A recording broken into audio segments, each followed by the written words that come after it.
গোপাল দাদু, গোপাল দাদু, পুকুরের ধারে মাঠের পাশে বনের মধ্যে মন্ত্রী মশাই, বটা, ঘটা, সেনাপতি মশাই আর পণ্ডিত মশাই না সকলেই একজোট হয়ে বসেছিল। আচ্ছা, তাই বুঝি। আর কি বলছিল শুনি?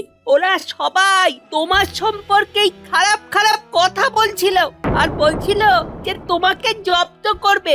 সেনাপতি মশাইয়ের তো মনে মনে ইচ্ছে তোমাকে পৃথিবী থেকেই হাওয়া করে দেওয়া। দাদু, ওরা খুব খারাপ লোক। দাঁড়াও বাচ্চা ধনেরা, আমার পিছনে লাগা। আমার নামও গোপাল ভাঁড়, দেখাচ্ছি মজা। এবার বুঝবে কত ধানে কত চাল।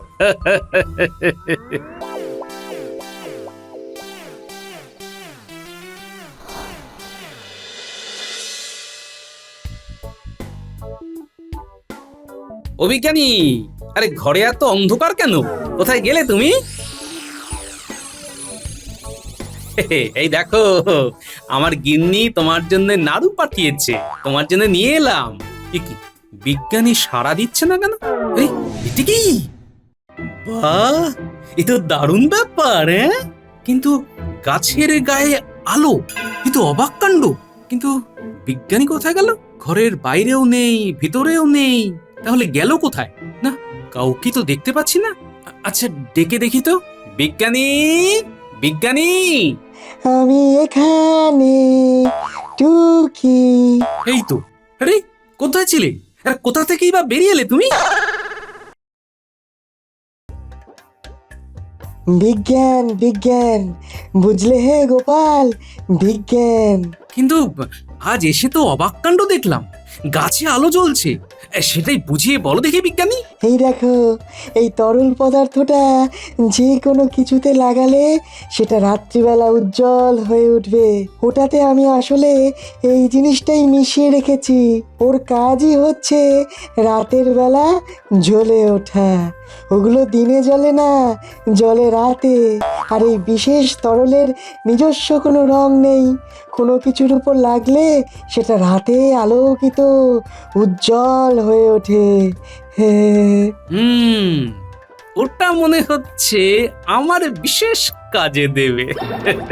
ও দিয়ে তোমার আবার কি কাজ? সেসব পরে বলবো। তবে যাই বলো হে, জিনিসটা কিন্তু দারুণ। এখন এটা নাও। আর শোনো, কাল কিন্তু রাজসভায় অবশ্যই এসো। সরস্বতী পুজো নিয়ে কিছু আলোচনা করতে চান মহারাজ। আচ্ছা, বেশ।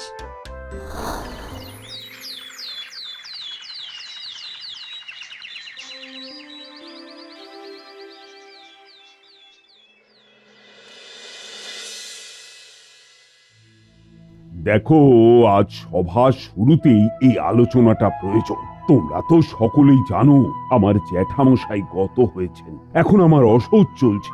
এই অবস্থায় রাজবাড়িতে কিন্তু সরস্বতী পুজো করা সম্ভব হবে না। এমনটা যে হবে মন্ত্রী, সেটা তো আগে ভাবিনি। তাই এবছর পুজোর জায়গা বদল করতে হবে। তা তোমরা কি বলো? মহারাজ, আমি থাকতে এই নিয়ে আপনার চিন্তার কোনো কারণও দেখি না। আমার বাড়িতে এবার আমি নিজেই পুজোর আয়োজন করব। কেন মহারাজ? এবার মায়ের পুজো তো আমার বাড়িতেও হতে পারে।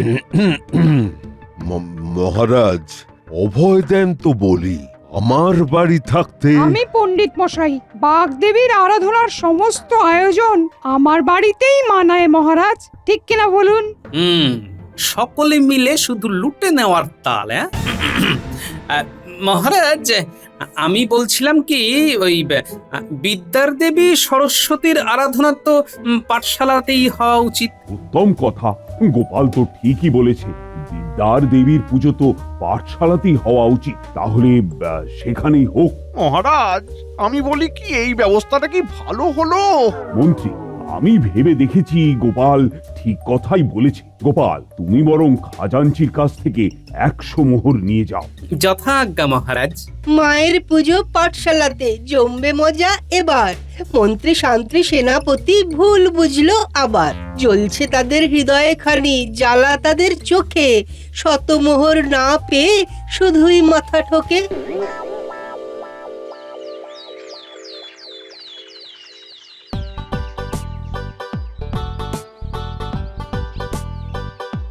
বলো গোপাল দাদু, কি বলছিলে? বলি সরস্বতী পুজো আর কদিন বাকি সে খেয়াল আছে কি? হ্যাঁ, আর তো কটা দিন মাত্র। শোন, এবছরে রাজবাড়ির সরস্বতী পুজো হবে পাঠশালাতে। তোদের অনেক কাজ বেড়ে গেল রে। এরকম কথা কেন বলছো দাদু? আরে ঘরদোর ধুয়ে মুছে সাফ করতে হবে তো তোদেরই। তারপর পাঠশালাটা সুন্দর করে সাজাতে হবে তো। তুমি কিচ্ছু ভেবো না গোপাল দাদু, আমরা সব ধুয়ে মুছে সাফ করে দেব। আমরা সব কাজ করে ফেলবো গো দাদু। এখন চল সব উঠো পাড়ায় যাই। আরে ঠাকুর বায়না দিতে হবে যে।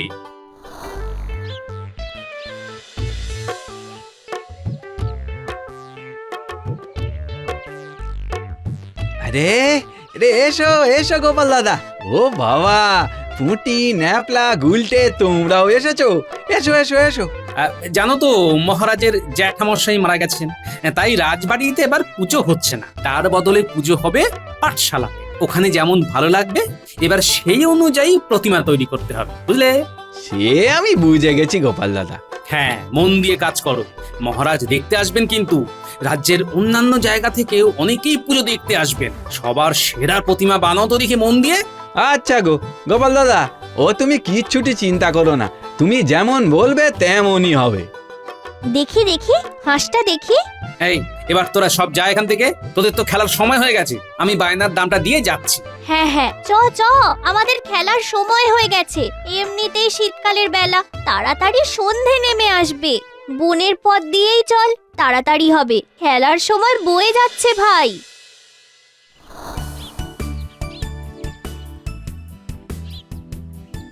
এইখানে পুকুরের ধারেই মাঠে চল না, আগে আমরা একটু খেলে নিই। হ্যাঁ হ্যাঁ, চল চল।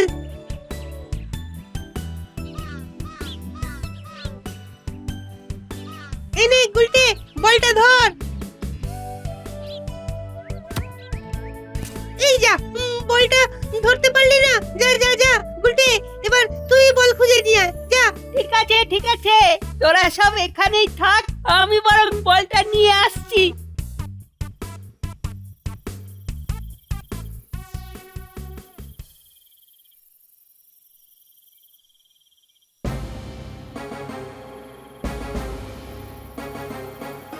আরে আরে, জঙ্গলের ভিতরে মন্ত্রী মশাই, সেনাপতি, রাজবৈদ্য ও কি পণ্ডিত মশাই আছেন দেখছি। কি ব্যাপার শুনি তো, কি বলছে ওরা?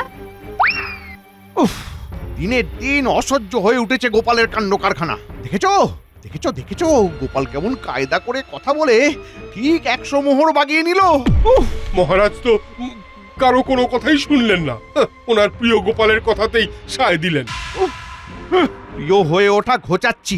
সত্যি দিনের পর দিন গোপালের আচার আচরণ বড়ই বিরক্তিকর হয়ে উঠছে। কি যে হচ্ছে, একটা লোকের কথাতেই মহারাজ সব সিদ্ধান্ত নিচ্ছেন। আজকাল গোপাল তো রাজকার্যেও তার সিদ্ধান্ত জানাচ্ছে। এবার তো গোপাল কোনোদিন ওই অসুস্থ রোগীদেরও ওষুধ দিতে শুরু করবে। সবার সব কাজ ও একাই করতে থাকবে। মন্ত্রী মশাই, কিছু করুন আপনি। এইভাবে চলতে থাকলে একদিন রাজ্যের সব দায়িত্বই গোপালের হাতে চলে যাবে। না না না না না না, আমি গোপালকে ছাড়বো না। গোপালকে আমি ছাড়বো না, আমিও এর শেষ দেখে ছাড়বো। বলেন তো, আমি একেবারে ওই গোপালকে পৃথিবী থেকে হাওয়া করে দিই। সেনাপতি, শান্ত হও শান্ত হও। শোনো মন দিয়ে, আমার মাথায় একটা পরিকল্পনা এসেছে। তোমরা শোনো সেটা। সেখানে কে কি করবে সেই পরিকল্পনাও আমি করে ফেলেছি। সকলে এসো এদিকে, এসো। বুঝেছো বুঝেছো তো সকলে?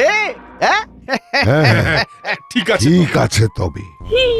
দাঁড়াও, আমি সব গোপাল দাদুকে বলে দেব।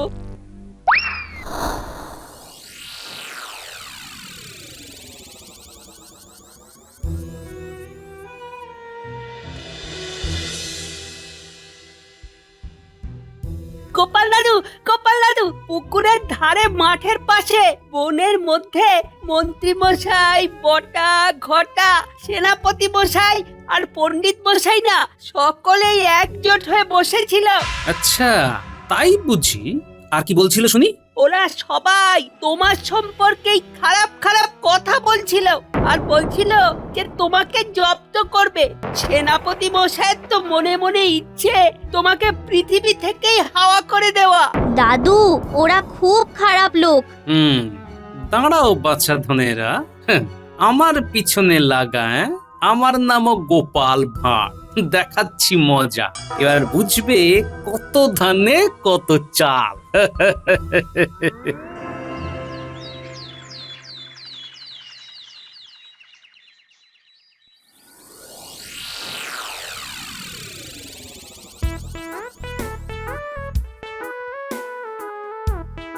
বলো গোপাল, এত সকালবেলা তুমি এখানে?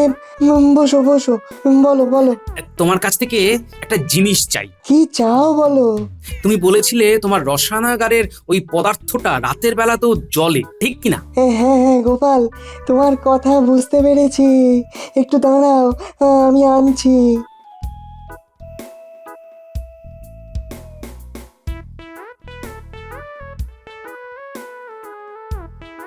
এই নাও গোপাল। বিজ্ঞানী, এবার তুমি ওই মোহরগুলোতে ওই পদার্থটা লাগিয়ে দাও।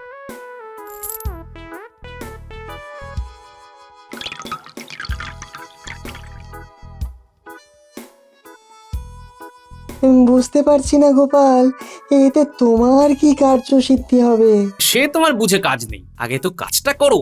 হ্যাঁ ঠিক আছে, এসো।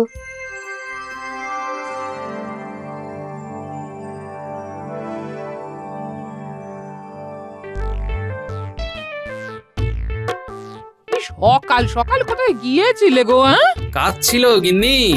এত ভোরে কেমন কাজ গো? হ্যাঁ, তোমার অত কথায় কাজ কি বাবু?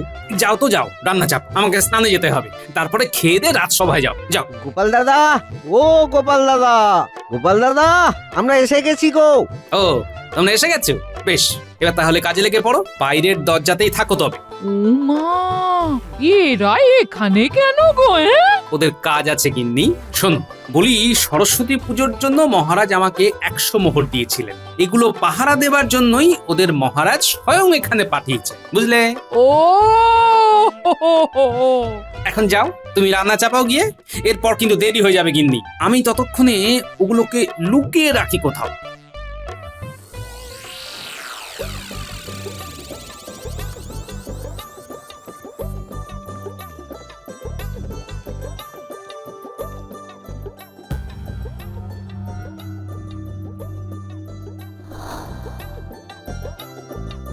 এই যে গোপাল দাদা, এই দেখো না, এই শেষ হয়ে এলো বলে। হ্যাঁ রে বাবা, এই তো সব ঠিক আছে। বেশ, পটো ভাই দাও গো, দাও। আরে মাকে আমাদের হাতে দাও। চল বটা, প্রথমে ওই পেট মোটাকে ঠেলে ফেলে দিবি, তারপর আমি দেখছি। চল চল চল চল।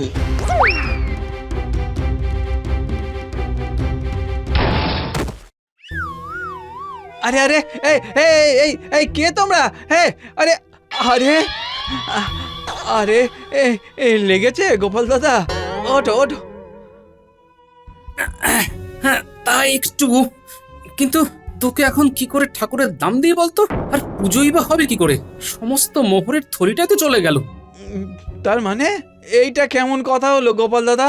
আমার ঠাকুরের দামটা তো দিতে হবে তোমায়, না হলে কিন্তু আমি তোমায় ছাড়বো না। হ্যাঁ, কেমন করে দিই বলতো বাপু? নিজের চোখে তো দেখলি কি ঘটলো। ওসব আমি জানি না, দাম তোমাকে দিয়ে যেতেই হবে। আচ্ছা ঠিক আছে, আমাকে একটু সময় দে, আমি তোর টাকা ঠিক দিয়ে দেবো।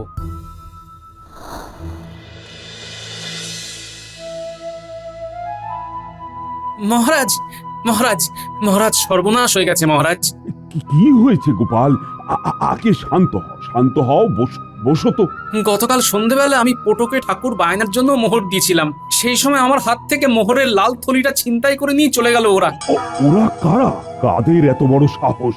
ওদের মুখগুলো চাদরে মোড়া ছিল, মুখ দেখতে পাইনি তো মহারাজ। শুধু তাই নয়, পটু আমাকে যথেষ্ট অপমানও করেছে মহারাজ। আর দুদিন পরেই সরস্বতী পুজো, এবার কি হবে আমি তো ভেবেই পাচ্ছি না মহারাজ। সে কি গোপাল, তুমি কি তখন ঘুমোচ্ছিলে নাকি? এতগুলো মোহর তুমি হারিয়ে ফেললে? এই কথাটা কি বিশ্বাসযোগ্য নাকি? কোথায় রেখেছো মোহরগুলো? হ্যাঁ, কোথায় রেখেছো জানাও আমাদের। ছিনতাই হয়ে গেছে বললে চলবে না তো। না না না না, আমি কিন্তু বুঝতে পারছি মোহরগুলো কোথায় আছে। হ্যাঁ, ওগুলো গোপালের কাছেই আছে। মহারাজ, আমি তখনই আপনাকে বলেছিলাম গোপালকে দায়িত্ব দেবেন না। কি হলো দেখলেন তো? দেখলেন কি গোপাল, এখন চুপ করে আছো কেন? কিছু বলো। তোমার মুখের কথাগুলো এখন কোথায় গেল? কাজের কাজ তো কিছু করো না, শুধু কথাই তো বলো, শুধু কথা। কিন্তু এতগুলো মোহর তোমাকে দিলাম, আর দুদিন পরেই তো সরস্বতী পুজো। এখন কি হবে? কি হে গোপাল, বড় বেশি চুপ করে গেলে যে। আগে মহারাজ, ভাবছিলাম আমার কাছে যে মোহর ছিল সে কথা তো রাজসভার লোকজন ছাড়া আর কেউ জানতো না। তবে কি করে মহারাজ, আজ রাতে সভাসদদের এখানেই থাকতে বলুন, আর আপনার প্রহরীদের বলুন সেদিন রাজসভায় উপস্থিত থাকা সভাসদদের বাড়িতে বাড়িতে গিয়ে মোহরের খোঁজ করতে। বেশ, এখনই পাঠাই তাহলে। না না না না না, দয়া করে এখন পাঠাবেন না মহারাজ, রাতে পাঠাবেন। আপনার দেওয়া মোহরগুলোতে রাতে আলো জ্বলবে মহারাজ, এই ব্যবস্থাই করে রেখেছিলাম। একমাত্র তখনই এই চুরি যাওয়া মোহর উদ্ধার করা সম্ভব। এই মরেছে, এবার তো মুশকিল হবে। এই গপ্পটার কোনো মানে হয় মহারাজ? আলো জ্বলবে? আলো জ্বলবে মানে কি? কি বলতে চাইছো গোপাল? হ্যাঁ, আজ রাতেই বুঝতে পারবেন আপনারা মহারাজ। আমি যেমন যেমন বলবো ঠিক তেমন তেমন করলেই আপনার মোহর উদ্ধার সম্ভব মহারাজ। বেশ, তবে তাই হোক। আমরা রাত অবধি ওই রাজসভাতেই বসে থাক। আজকে এর একটা হেস্তনেস্ত হবে, তারপর সবার মুক্তি।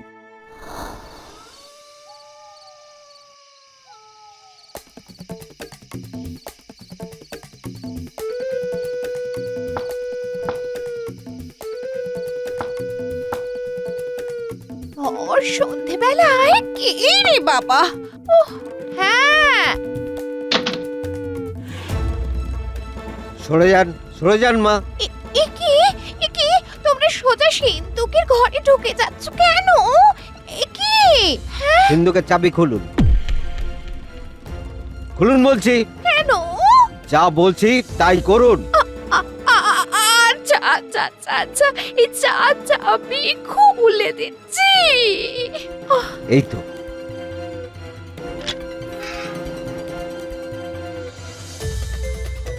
পেয়েছি। এই তো পেয়েছি।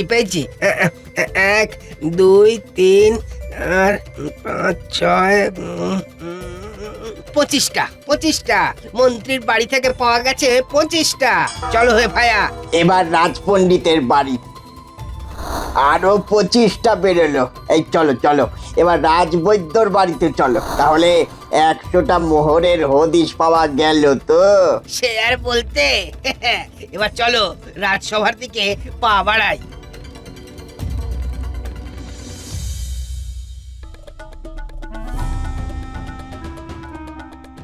গোপাল, বিজ্ঞানী, সভাকবি, রাজজ্যোতিষী, অমাত্যর বাড়িতেও কিছু পাওয়া গেল না। মহারাজ, রাজসভাসদের বাড়িতে যাদের পাঠানো হয়েছিল তারা সকলেই ফিরে এসেছে। মহারাজ, ওই 100টি আলো জ্বলা মোহরই পাওয়া গেছে। এই যে মহারাজ, আপনার মোহর। এই তো আমার মোহর। সত্যি তো, মোহরগুলো থেকে যেন ঠিকরে আলো বেরোচ্ছে। কিন্তু গোপাল, এইগুলো থেকে এমন আলো জ্বলছে কেন? আরে এটি কি? আজ এসে তো অবাক কাণ্ড দেখলাম, গাছে আলো জ্বলছে। এই দেখো, এই তরল পদার্থটা যে কোনো কিছুতে লাগালে সেটা রাত্রিবেলা উজ্জ্বল হয়ে উঠবে। ওগুলো দিনে জ্বলে না, জ্বলে রাতে। কোনো কিছুর উপর লাগলে সেটা রাতে আলোকিত উজ্জ্বল হয়ে ওঠে। বিজ্ঞানী, এবার তুমি ওই মোহরগুলোতে ওই পদার্থটা লাগিয়ে দাও।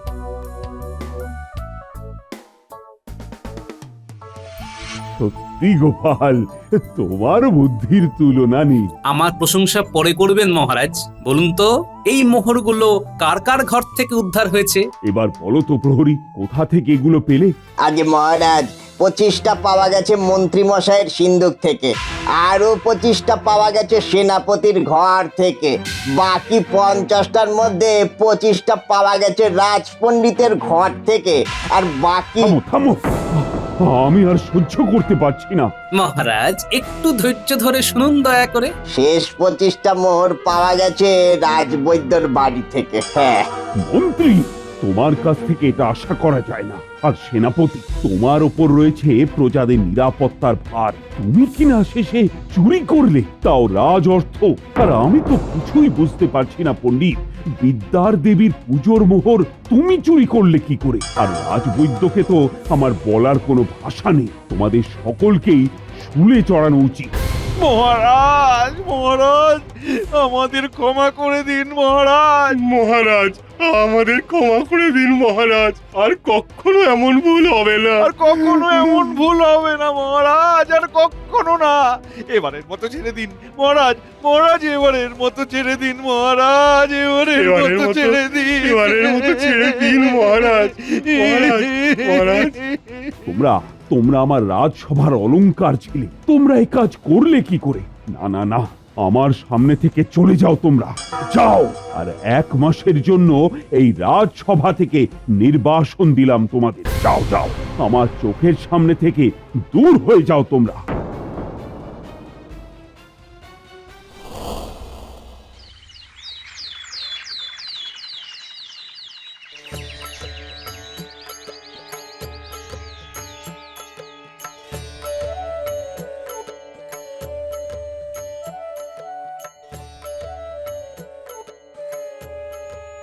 না না না না না, পাপি তাপিদের এই পুজোর স্থানে আসার দরকার নেই। তারা বরং দূরেই থাক। শুধু তাই নয়, তাদের পুজোর কোনো কাজে অংশগ্রহণ করার কোনো দরকার নেই। হ্যাঁ হ্যাঁ গোপাল, ওরা যেন মায়ের পুজো স্থান থেকে দূরে থাকে, বলে দাও ওদের। মহারাজ, মহারাজ, আমায় আমায় পুজো করা থেকে বঞ্চিত করবেন না মহারাজ। মহারাজ, রাজপণ্ডিত, তুমি যাও, আগে মায়ের কাছে এই অপরাধের জন্য ক্ষমা ভিক্ষা করো, তারপর সবকিছু। হে মা সরস্বতী, আমার আমার অপরাধের জন্য আমি অনুতপ্ত। আপনি আমাকে ক্ষমা করুন। না না মন্ত্রী, তোমার প্রসাদ পাবারও দরকার নেই। ওদের এবার চলে যেতে বলো গোপাল। অনেক ভোরবেলা থেকে এখানে এসে রয়েছি মহারাজ, খুব খিদে পেয়ে গেছে মহারাজ, আপনি এবার ক্ষমা করুন মহারাজ, ক্ষমা করে দিন। তোমাদের শাস্তি পুনর্বহাল রইল। রাজসভার ধারে গেলে এবার তোমাদের বন্দি করে অন্ধকার কুটুরিতে রেখে দিয়ে তোমাদের গায়ে বিজ্ঞানীর দেওয়া ওই বিশেষ ওষুধ মাখিয়ে দিতে বলল। আর সারাক্ষণ জ্বলতে থাকবে তোমরা। ভালো চাও তো চলে যাও এখান থেকে। যাও যাও, চলে যাও এখান থেকে, দূর হয়ে যাও। যাচ্ছি যাচ্ছি মহারাজ, যাচ্ছি যাচ্ছি।